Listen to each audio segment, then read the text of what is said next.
RJD से हाल में JDU में आए श्याम रजक ने एक ऐसा मुद्दा छेड़ दिया है जो बिहार में चर्चा का विषय लंबे समय से बना रहा है, यानी कि बिहार को विशेष राज्य का दर्जा देने का प्रयास, इसकी मांग लगातार चलती रही है। अभी हाल में केंद्र सरकार ने विशेष पैकेज तो दिया, स्पेशल पैकेज दिया, पर स्पेशल स्टेटस पर तमाम कानूनी दांव पेचों चलते इसको फिलहाल होल्ड पर डाला गया है। मगर एक बार फिर से श्याम रजक ने इस मुद्दे को उठा दिया है। तो ये मुद्दा क्या है और कैसे ये मोदी सरकार की मुश्किलें एक बार फिर से बढ़ा सकता है, और जेडीयू जो कि सहयोगी पार्टनर भी है बिहार में भी केंद्र में भी, अचानक से उसके एक नेता ने मुद्दा क्यों उठाया, इस पर विस्तार से बात करेंगे। बात करने के लिए होंगे हमारे वरिष्ठ साथी पंकज जी हमारे साथ।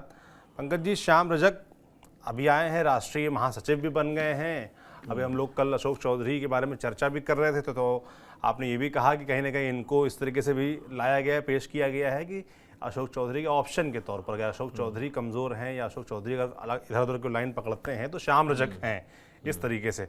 और श्याम रजक ने अपना दखल दिखाने के लिए या अपनी मौजूदगी दर्ज कराने के लिए ये स्पेशल स्टेटस वाला मुद्दा भी छेड़ दिया है। तो कैसे देखा जाए श्याम रजक को? क्या ये किसी के इशारे पर हो रहा है या वो खुद ही अपनी राह पकड़ लिए हैं?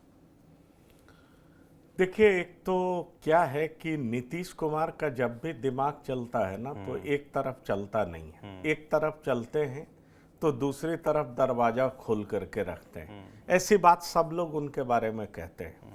वैसे दूसरा सच ये भी है कि नीतीश कुमार पुराने वाले नीतीश कुमार नहीं है। स्वास्थ्य एक बड़ी वजह है, और जो नीतीश कुमार ओरिजिनली होते थे उसका 30% ही। बिल्कुल। तो इसके भी अपने मायने मतलब है, और इसलिए कहा जा रहा है कि ब्यूरोक्रेसी हावी है, इसलिए कहा जा रहा है कि उनके इर्द गिर्द के नेता हावी हैं, जो चाह रहे हैं करवा ले रहे हैं। नीतीश कुमार पूरे तरीके से नियंत्रण नहीं कर पा रहे हैं। ये सारी बातें हैं, लेकिन महत्वपूर्ण बात क्या है? महत्वपूर्ण बात यह है कि जेडीयू के लोग ये बात कहने लगे थे कि अगर आप विशेष राज्य का दर्जा नहीं दे सकते तो आप विशेष पैकेज दे दीजिए। मैंने खुद कार्यकारी अध्यक्ष का इंटरव्यू किया था, संजय झा का। उन्होंने कहा था कि अरे भाई, विशेष राज्य का विशेष पैकेज तो मिल रहा है ना, पूरे सदन में, लोकसभा में, राज्यसभा में चर्चा है कि ये बजट देश का नहीं बिहार का बजट है। तो आखिरकार नीतीश कुमार बिहार के लिए बहुत कुछ लेने में कामयाब रहे ना। उन्होंने बताया कि विशेष राज्य होता क्या है, विशेष राज्य का दर्जा का मतलब क्या है, विशेष पैकेज ही है ना, और वो हमको केंद्र जो दे सकती है। और इतना ही नहीं, संजय झा तो मेरे साथ बातचीत में उन्होंने यहां तक कहा था कि 15th फाइनेंस कमीशन किसका टाइम था? वो टाइम यूपीए का ही तो था, उसमें लालू प्रसाद तो थे। तो फिर उन 15th फाइनेंस कमीशन का रिपोर्ट है कि कैसे राज्य को स्पेशल स्टेटस का दर्जा मिलेगा। तो उस परिधि में बिहार नहीं आता है। बिहार की ना तो भौगोलिक स्थिति उस तरह की है, ना बिहार कोई समुद्री उससे जुड़ा हुआ है, ना बिहार में वैसे जनजाति की आबादी उस तरह की है। तो जो बहुत सारे पैरामीटर्स हैं उसमें बिहार फिट नहीं बैठता है। और ये 15th फाइनेंस कमीशन का रिपोर्ट जब आया था तो शासन में यूपीए थी, तो उस समय लालू यादव चुप रहे। अभी विशेष राज्य का दर्जा, विशेष राज्य का दर्जा की बात कर रहे हैं। विशेष पैकेज तो मिल गया, 58,000 करोड़ तो मिल गया, और ये नीतीश कुमार की बड़ी उपलब्धि है। ये हमारे साथ बातचीत में, TV9 के साथ बातचीत में संजय झा ने बात कही। अब सवाल उठता है कि श्याम रजक आते हैं अचानक महासचिव बन जाते हैं एक दिन में, और महासचिव बनते हैं, उसके बाद अगले दिन बम फोड़ते हैं। ये आवाज तो आरजेडी की है। तो होता क्या है कि जब आपको आरजेडी के तरफ जाना होता है तो विशेष राज्य के दर्जे की मांग आप करने लगते हैं। ये ऐसा पहले जेडीयू करती रही। और जब आपको बीजेपी की तरफ जाना होता है तो भ्रष्टाचार, अपराध, जंगल राज, ये सब बोलने लगते हैं। तो सवाल यह है कि ये नीतीश कुमार की ऐसी पार्टी है कि जिधर चाहती है उधर चली जाती है, और दोनों तरफ के लोग वेलकम करने के लिए तैयार रहते हैं। इसकी बड़ी वजह यह है कि आप ये समझ लीजिए कि नीतीश कुमार की वजह से जिधर इनकी मौजूदगी होती है उसका पलड़ा भारी हो जाता है, सत्ता मिल जाता है। आप देखिएगा, बीजेपी विपक्ष में रहेगी तो शराबबंदी का मजाक उड़ाएगी, कि शराबबंदी फेल है, जी। पक्ष में आएगी तो शराबबंदी का गुणगान करने लगेगी, विपक्ष में रहेगी तो नीतीश कुमार को फेल्ड कहेगी, धृतराष्ट्र कहेगी, तरह तरह के तमगे से नवाजेगी, और जब पक्ष में रहेगी तो विकास पुरुष बताएगी, अनुभवी नेता बताएगी। और यही हालत आरजेडी का। आरजेडी कह रही थी ना कि देखिए इतनी नौकरी भी देने वाले नीतीश कुमार है। आरजेडी कह रही थी ना कि हमारे पास सबसे अनुभवी नेता नीतीश कुमार है। यही आरजेडी कह रही थी ना। अब आरजेडी क्या कह रही है, रोज दिन उसके नेता क्या निकाल रहे हैं, तो देखिए कैसा राज है, जंगल राज से भी घटिया है, तरह तरह की बातें हो रही। सवाल यह है कि श्याम रजक ने ये राग क्यों छेड़ा है, बिल्कुल यही ये सवाल है।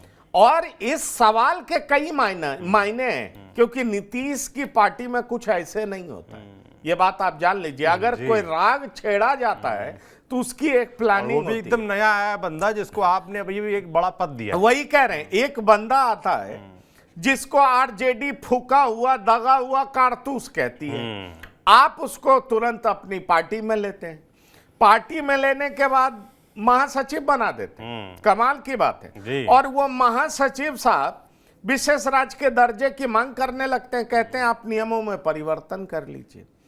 जो जेडीयू में दो थॉट जो चलता रहता है ना, और सबसे बड़े जादूगर जो नीतीश कुमार हैं, वो जिस तरफ मोहर लगा देते हैं, खेल करते हैं, एक्चुअली वो क्या करते हैं, दो कॉटरी बना के रखते हैं, समझ गए। और कब किसको आगे बढ़ाना, किसके पीठ पे हाथ रख देना है, वो उस तरीके से बोलने लगता है, और अपने ही सिपा सलारों को आपस में लड़ाते बढ़ाते भी रहते हैं। उसमें एक शख्सियत विजय चौधरी जी, वो भी अद्भुत है, क्योंकि ये जिधर भी जाएं उधर का ही राग अलापना शुरू कर देते हैं। इसलिए विजय चौधरी बड़े ही उनके ट्रस्टेड लेफ्टिनेंट हैं। वो किसी विरोध और पक्ष वाले नहीं है, जो नीतीश कहेंगे खाता ना वही, उसके हिसाब से जो नीतीश कुमार कहे वही सही। तो विजय चौधरी के उस तरह से करते हैं। अब सवाल उठता है कि श्याम रजक अचानक पार्टी में आएंगे, इस तरह की बात करना शुरू करेंगे, इसका मतलब तो है कि कुछ ना कुछ चल रहा है, और कुछ ना कुछ चल रहा है तो क्या चल रहा है ये समझना बहुत जरूरी है। क्योंकि यही नीतीश कुमार कई सभा में कह रहे हैं कि पहले 2 बार हम गलती कर चुके हैं, अब गलती नहीं करेंगे।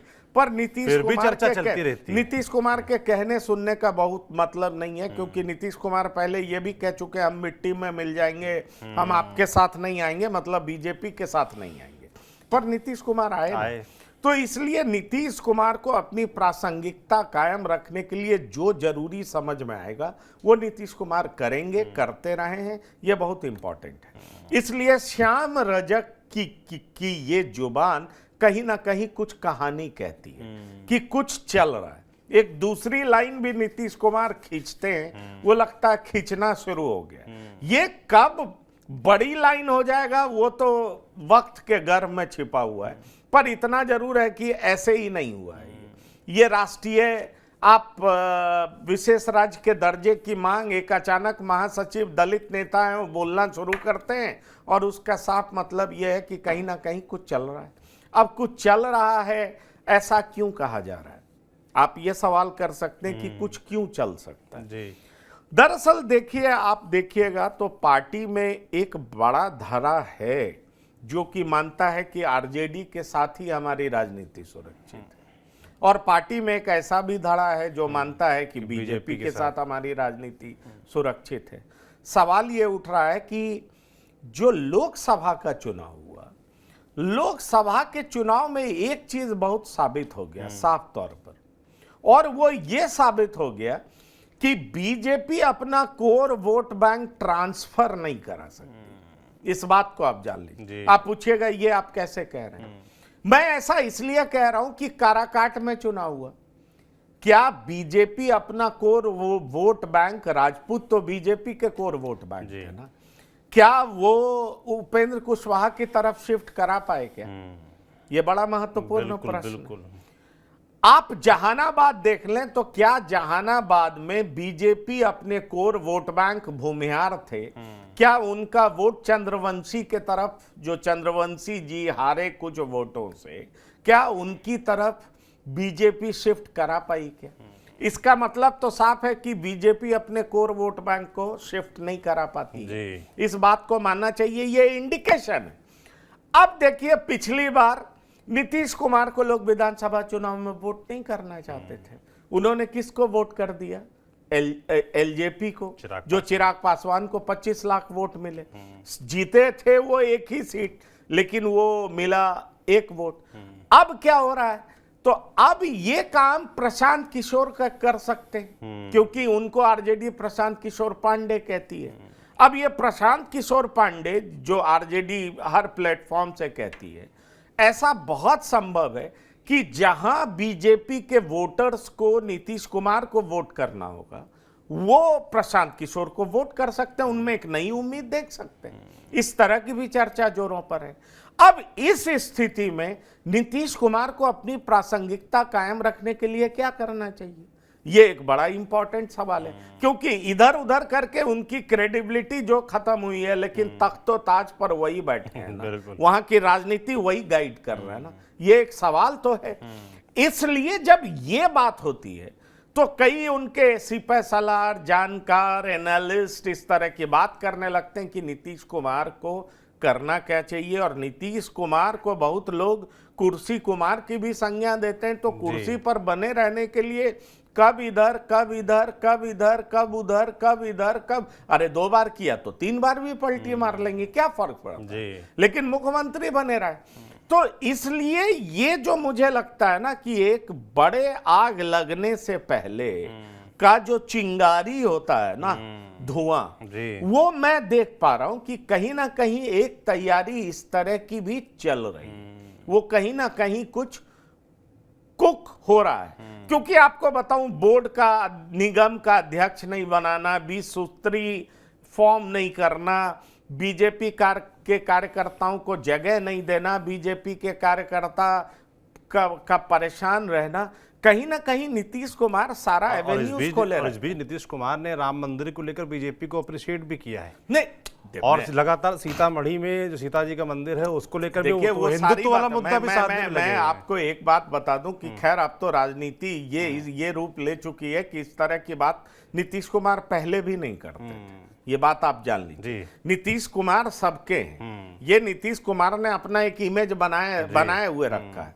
नीतीश कुमार अगर सब्जी की बात करें तो आलू है, जो किसी के साथ जाके मिक्स हो जाएंगे और मिक्स होंगे तो उसका स्वाद बढ़ा देंगे। तो इस बात को समझ लीजिए, राजनीति में नीतीश कुमार ने अपने आप को इस तरीके से बना करके रखा है, वो इधर जाए या उधर जाए। अभी फरवरी में समझिए कि नीतीश कुमार जनवरी में इधर आते हैं और फरवरी में लालू प्रसाद कहते हैं कि कभी भी किसी के लिए दरवाजे बंद नहीं होते, जब उनसे ये पूछा गया है। तो तीसरी बार भी क्या लालू प्रसाद ले लेंगे? तो हमसे पूछिए ना। अगर कोई पार्टी के लोग कहते रहे कि क्यों लेंगे, लेकिन दौड़ करके लेंगे। बिल्कुल, इस बात को जान लीजिए। तो ये जो श्याम रजक का कहना है वो ऐसे ही नहीं कहना, ये अकस्मात नहीं कहा गया है, ये कुछ ना कुछ एक लाइन खींची गई है। हाँ, ये जरूर माना जा सकता है कि विधानसभा चुनाव में टिकट का बंटवारा होना है, दबाव बनाने के लिए, एक तरीके से बीजेपी को नियंत्रित करने के लिए, बीजेपी के ऊपर रहने के लिए, बड़े भाई की भूमिका में रहने के लिए, ये सब भी कारण हो सकते हैं।